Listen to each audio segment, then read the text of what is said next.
तो स्वागत है दोस्तों आपका एक बार फिर से मैडवर्स मेगाबाइट्स में। तो आज का हमारा जो क्वेश्चन है वो है decimal to binary using recursion, यानी कि हम डेसिमल नंबर सिस्टम को बाइनरी नंबर सिस्टम में कन्वर्ट करेंगे। किसके थ्रू? रिकर्शन के थ्रू। तो चलिए स्टार्ट करते हैं।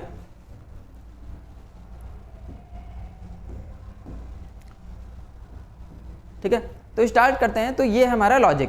देखो इसको हम सबसे पहले या तो हम समझ लें लूपिंग के थ्रू कैसे होता है, ज़्यादा बेटर रहेगा। ठीक है, चलो देखते हैं। तो सपोज एक वाइल का लूप चला लिया हमने। क्या लूप चला लिया? n is greater than 0 into mod is equal to n mod 2, यानी कि बाइनरी जो हमारी निकलती है कैसे निकलती है? मॉड 2 करके, यानी कि जो 2 से डिवाइड करने में जो रिमाइंडर आता है वही हमारी क्या होती है? बाइनरी डिजिट होती है। ठीक, तो एक छोटी सी नंबर ले लेते हैं। नंबर सपोज हमने ले लिया 13। ठीक है, 13 नंबर जो लिया उसको हम 2 से डिवाइड करेंगे। 2 से डिवाइड करेंगे तो कितना आ जाएगा भैया?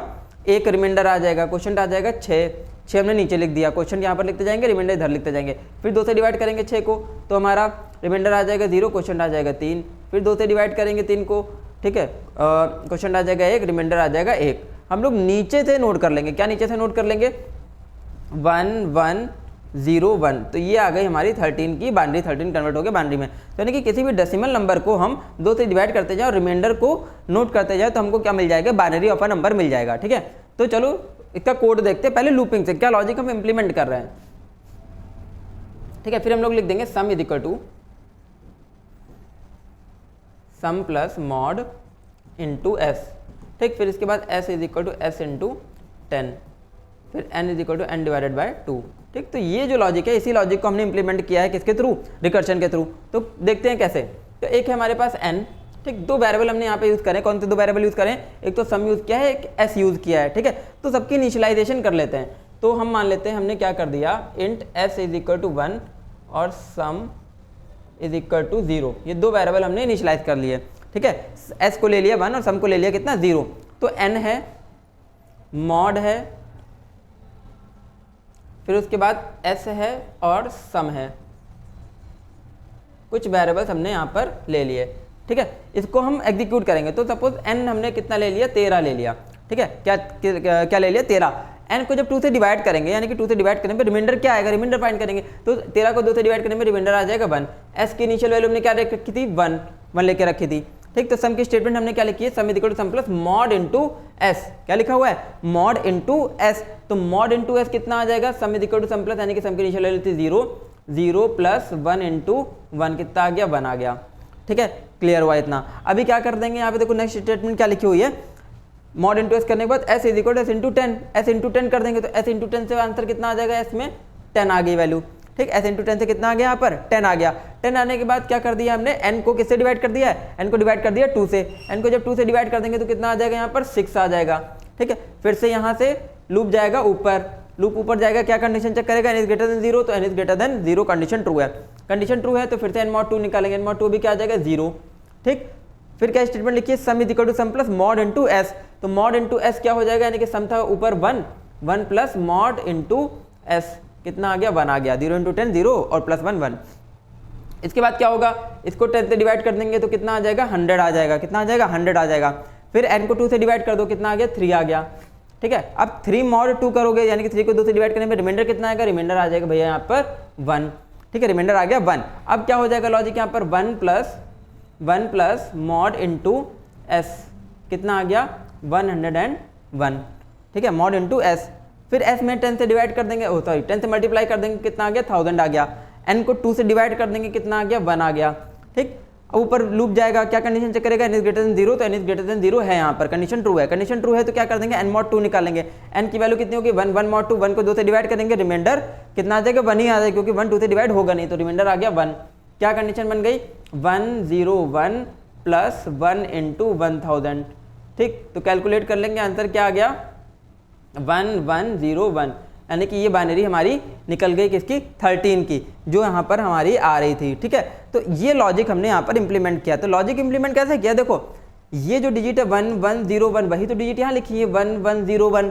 ठीक, वही डिजिट तो मॉड में आ रही है 2 से डिवाइड करने पे। बस उसको स्टोर करने की कहानी है। स्टोर हमने करना है रिवर्स ऑर्डर में। ठीक है, रिवर्स ऑर्डर में स्टोर करना है। तो हमने क्या किया?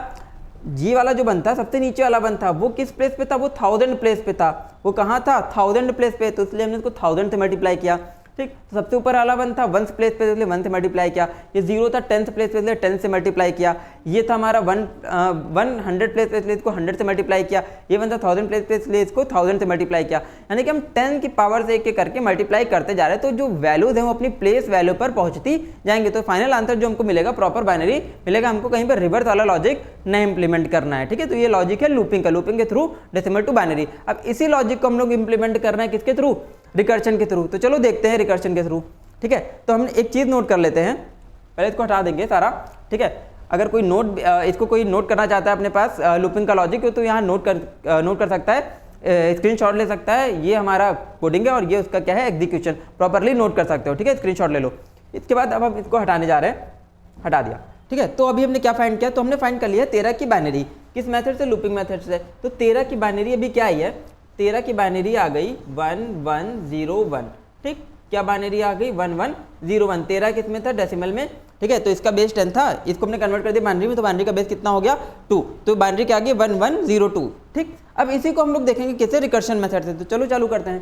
तो हमने क्या लिखा, कैसे फंक्शन कॉल किया, सबसे पहले टू बाइनरी फंक्शन हमने कॉल कर लिया। किससे कॉल कर लिया to binary function, to binary function हमने 13 से कॉल कर लिया। किससे कॉल कर लिया, 13 से। तो हम दो कॉलम यहाँ पर बना लेंगे। दो कॉलम किस लिए बना लेंगे, एक कॉलम हम बना लेंगे n, एक कॉलम हम लोग बना लेंगे मॉड। ठीक, जो कि यहाँ पर दो वेरिएबल यूज हुए हैं। तो n की वैल्यू थी 13। ठीक है, n की वैल्यू कितनी है 13। तो कंडीशन क्या लगी है, बेस केस क्या लगा हुआ है, n इज ग्रेटर देन 0। तो n का 0 से बड़ा है, तो n है 13, 13 0 से बड़ा है। ठीक है, कंडीशन ट्रू है, कंडीशन ट्रू है तो अंदर आएंगे, क्या फाइंड कर लेंगे, मॉड। क्या मॉड फाइंड कर लेंगे, 13 मॉड बाय 2। 13 को 2 से मॉड कर दें, 13 को 2 से मॉड करने पे रिमाइंडर कितना आ जाएगा 1। ठीक है, रिमाइंडर आ जाएगा 1।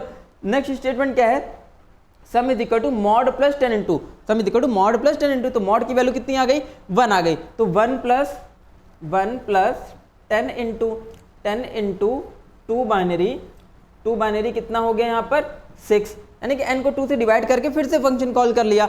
n को 2 से डिवाइड करके वैल्यू कितनी आ गई, अपडेटेड वैल्यू आ गई 6। यानी कि अपडेटेड वैल्यू 6 से फंक्शन कॉल कर लिया। 6 से जब सेम फंक्शन कॉल करेंगे तो क्या चेक कर रहे हैं, बेस केस फिर से चेक होगा, n इज ग्रेटर देन 0। तो n is greater than 0, condition true है। कंडीशन ट्रू है तो क्या होगा, हम फिर से मॉड फाइंड कर लेंगे। Mod n mod 2, n mod 2 कितना है यहाँ पर 6, 6 मॉड 2 कितना आ जाएगा 0। अभी रिमाइंडर 2 से डिवाइड करने पे 6 को क्या बचेगा 0 बचेगा। तो रिमाइंडर 0 बचा। अब इसको कैसे एक्सपेंड करके लिखेंगे, तो इतना कंटेंट तो हम सेम नोट कर देंगे, 1 प्लस 10 इंटू 1 प्लस 10 इंटू। अभी जो टू बाइनरी फंक्शन है जो 6 से कॉल किया था, अब उसको एक्सपेंड करें कि अब उसके अंदर कॉलिंग हुई, तो उसको एक्सपेंड करके कैसे लिखेंगे, इसका रिमाइंडर कितना है 0। तो 0 प्लस 10 इंटू, अब टू बाइनरी फंक्शन कॉल हो गया, किससे कॉल हो गया 3 से कॉल हो गया। ठीक है, किससे कॉल हो गया 3 से कॉल हो गया। तो अब यहाँ पर जब 3 से कॉल हो गया फंक्शन, यानी कि किससे कॉल हुआ 6 डिवाइडेड बाय 2 से 3 से। तो अपडेटेड वैल्यू इनकी क्या आ गई 3 आ गई। जब 3 से फंक्शन कॉल किया, फिर से ऊपर गया, क्या चेक कर रहे हैं, base case n is greater than 0। n की वैल्यू कितनी है 3, 3 is greater than 0, condition true है। फिर से मॉड कर लेंगे, 3 मॉड बाय 2, 3 को 2 से डिवाइड करेंगे, 2 से डिवाइड करने पर रिमाइंडर कितना आ जाएगा 1 आ जाएगा। ठीक, कितना रिमाइंडर आ गया 1। तो मॉड की वैल्यू आ गई 1। अब अपडेटेड वैल्यू से जो फंक्शन कॉल किया था 3 से, 3 मॉड बाय 2 आ गया 1। अब इसको एक्सपेंड करके कैसे लिख देंगे, तो इतना कंटेंट तो सेम नोट कर देंगे ऊपर वाला, 1 प्लस 10 इंटू, फिर 0 प्लस 10 इंटू। ठीक, फिर इसको जो एक्सपेंड करके लिखना है 3 से जो हमने बाइनरी फंक्शन कॉल किया, टू बाइनरी फंक्शन कॉल किया, तो 3 से कॉल करने पे क्या आई, मॉड की वैल्यू 1 आई। तो फिर से क्या लिख देंगे 1 प्लस 10 इंटू। अब टू बाइनरी फंक्शन किससे कॉल हो जाएगा 3 डिवाइडेड बाय 2 से, n की वैल्यू थी 3, 3 डिवाइड बाय 2 से कॉल होगा। जब 3 डिवाइड बाय 2 से कॉल होगा तो क्या आ जाएगा आंसर 1, एक बार जाएगा, एक बार डिवाइड होगा। ठीक, तो फिर से ये अपडेटेड वैल्यू से कॉल हुआ, n की वैल्यू कितनी होगी यहाँ पर 1 हो गई। यानी कि फंक्शन किससे कॉल हो गया 1 से कॉल हो गया। तो जब फंक्शन 1 से कॉल हुआ, फिर से चेक करें n इज ग्रेटर देन 0 है क्या, हाँ अभी भी n इज ग्रेटर देन 0 है। n इज ग्रेटर देन 0 है तो मॉड फाइंड कर लेंगे। क्या मॉड फाइंड कर लेंगे 1 मॉड बाय 2, क्योंकि n की वैल्यू कितनी हो गई यहाँ पर 1 हो गई। तो 1 मॉड बाय 2 कितना आ जाएगा, आंसर 1 ही आ जाएगा। क्यों, क्योंकि 1 2 से डिवाइड होगा नहीं, तो 1 ही रिमाइंडर हो जाएगा। अब यहाँ पर क्या आ गया 0 आ गया, कितना आ गया 0। ठीक, अब क्या होगा देखो यहाँ पर, तो अब इसको जब 1 से कॉल किया, तो 1 से कॉल करने में रिमाइंडर हमारा कितना आया 1 आया। ठीक, तो 1 से कॉल करेंगे तो क्या हो जाएगा 1 plus 10 into, 0 plus 10 into, 1 plus 10 into. इतना कंटेंट तो यहाँ तक हम सेम नोट कर लेंगे, यहाँ से लेके यहाँ तक तो हम सेम नोट कर लेंगे। अब जब 1 से बाइनरी फंक्शन कॉल किया था, उसका मॉड किया हमने 2 से, तो रिमाइंडर अभी भी कितना आया 1 आया। ठीक, तो मॉड की वैल्यू 1 आ गई। तो फिर से इसको एक्सपेंड करके क्या लिख देंगे 1 ठीक है, कैसे लिख देंगे, ब्रैकेट स्टार्ट कर लेंगे सबसे पहले, ठीक, क्या लिख देंगे 1 प्लस,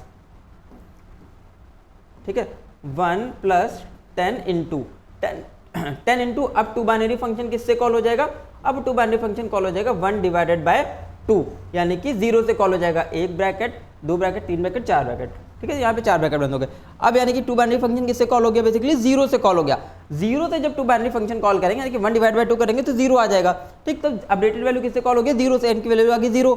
0 पे कंडीशन चेक कर लेंगे, n इज ग्रेटर देन 0 है क्या, नहीं, n इज ग्रेटर देन 0 अभी नहीं है, यानी कि कंडीशन फॉल्स हो गई। जैसे ही कंडीशन फॉल्स होगी तो वो क्या करेगा, ये बेस केस फॉल्स हो गया, बेस केस फॉल्स हो गया तो डायरेक्टली नीचे आके क्या रिटर्न कर देगा, सम रिटर्न कर देगा, ठीक है। तो हम सम देख लेंगे, जब 0 से कॉल किया था तो कंडीशन फॉल्स हो गई, सम रिटर्न किया, तो 0 से जब कॉल किया तो सम की वैल्यू कितनी थी, ऊपर यहाँ पर 0 थी। तो यानी कि इतना जो लास्ट वाली कॉलिंग है बाइनरी टू बाइनरी 0 की बाइनरी डायरेक्टली क्या रिटर्न कर देगा, 0 रिटर्न कर देगा। जैसे 0 रिटर्न किया यानी कि अब कॉलिंग रुक गई, कॉलिंग स्टॉप हो गई, बेस केस फॉल्स हो गया, ठीक। अब आगे कोई भी कॉलिंग नहीं होगी, ठीक। आगे जब कोई कॉलिंग नहीं होगी तो अब क्या होगा, बैक आएगा, वो एक एक कैलकुलेट करेगा, ठीक है। तो कैसे कैलकुलेट करेगा, तो क्या बना 1 plus 10 into 0 plus 10 into 1 plus 10 into 1 plus 10 into की जगह क्या आ गया, 0 आ गया, यानी कि टू बाइनरी 0 की जगह पे क्या आ गया, 0। तो ये पूरी स्टेटमेंट बनी, ये पूरी जब स्टेटमेंट बनी तो अब इस स्टेटमेंट को हम एग्जीक्यूट करेंगे, ठीक है, इसको कैलकुलेट करेंगे। तो कैसे कैलकुलेट करेंगे, बेसिकली तो जो इनर मोस्ट कॉलिंग है, ये ब्रैकेट हमारे जो शो कर रहे हैं वो क्या शो कर रहे हैं, कॉलिंग के अंदर कॉलिंग, तो जो इनर मोस्ट कॉलिंग है हमारे पास उससे कैलकुलेट करना स्टार्ट करेंगे। क्योंकि मैंने क्या बताया था, रिकर्शन किस पे बेस्ड है, स्टैक मेथड पे बेस्ड है। स्टैक मेथड क्या होता है, last in first out, last में क्या इनपुट हुआ है, सबसे अंदर फंक्शन कौन सा कॉल हुआ है, ठीक है। तो ये वाला कॉल हुआ था 0, इसका आंसर आ गया था 0, ठीक। तो अब यहाँ 0 से ही कैलकुलेशन करना स्टार्ट करेगा, एक एक करके बाहर आएगा। तो चलो कैलकुलेट करते हैं, ठीक है, कैसे कैलकुलेट करेंगे समझो, ठीक। तो कैलकुलेट कैसे कर रहे हैं, यहाँ से स्टार्ट करो, 0 इंटू 10 कितना हो गया, 0 प्लस 1 1, ठीक। तो लिख लेते हैं, पहले थोड़ा थोड़ा करके सॉल्व करते हैं। 0 प्लस 10 इंटू 1 प्लस 10 इंटू, ठीक है। तो 0 इंटू 10 कितना हो गया, 0 प्लस 1 कितना हो गया 1, यानी कि यहाँ पर क्या आ गया 1, ठीक है। इनर मोस्ट कॉलिंग सॉल्व हो गई। अब उसके बाहर क्या स्टेटमेंट मिला, ये स्टेटमेंट मिल गया हमको, क्या मिल गया 10 इंटू 1, तो 10 इंटू 1 10 प्लस 1 11, ठीक है। इतना कॉल कर लिया, एक ब्रैकेट और सॉल्व हो गया हमारा, 0 प्लस 10 इंटू यहाँ पर क्या हो गया, ठीक है, 10 इंटू 1 10 और 10 प्लस 1 11 हो गया, ठीक। ये कॉलिंग हो गई। फिर से अब ये वाला सॉल्व करेंगे स्टेटमेंट, क्या स्टेटमेंट बन रहा है 11 इंटू 10 यानी कि 110 और प्लस 0, तो 1 प्लस 10 इंटू 110, ठीक है, क्या बन गया 110। अब इसको 10 से मल्टीप्लाई कर देंगे, ठीक। तो 1110 इंटू 110 यानी कि 1100 प्लस 1, तो क्या बन गया 1101। तो ये देखो हमारी बाइनरी किसकी आ गई, 13 की बाइनरी कैलकुलेट होकर आ गई। यही तो बाइनरी हमने ली थी, यही तो बाइनरी यहाँ पर निकाली थी, देखो पिछले वाले क्वेश्चन में हमने यहाँ बाइनरी क्या निकाली थी 13 की 1101, तो वही binary at the end calculate होकर आ गई, कितनी आ गई 1101। तो ये एग्जैक्टली कैलकुलेशन का प्रोसेस है। इसका एक बार आप लोग स्क्रीनशॉट ले लो, एक बार इसको दूसरी वैल्यू रखकर यहाँ पर सॉल्व करके देख लो, तो आपको क्लियरली समझ आ जाएगा कि कैसे कैलकुलेशन हो रही है। तो कैलकुलेशन बस स्टेप बाय स्टेप एक्सपेंड कैसे करते हैं एक के अंदर एक फंक्शन को, ये आपको याद रखना है, ठीक है। तो प्रॉपर्ली आपको समझ आ जाएगा। एक बार यहाँ पर जैसे मैंने 13 से फंक्शन कॉल किया, आप 12 से कॉल कर लो, आप 15 से कॉल कर लो, आप किसी अदर वैल्यू से फंक्शन कॉल कर लोगे, तो जैसे कॉल करोगे, कॉल करने के बाद जैसे कैलकुलेट करोगे तो आपको क्लियरली समझ में आ जाएगा कैसे ये फंक्शन काम कर रहा है, ठीक है। तो ये तो हमारा कंप्लीट हुआ आज का क्वेश्चन हमारा decimal to binary using recursion. अभी हम नेक्स्ट फंक्शन देखेंगे इसके अगले वाले लेक्चर में, कौन सा बाइनरी टू डेसिमल, ठीक है। अभी इसको उल्टा करके देखेंगे, वो नेक्स्ट लेक्चर में देखेंगे, ठीक है। तब तक के लिए बने रहिए हमारे साथ, स्टे ट्यून्ड गाइस।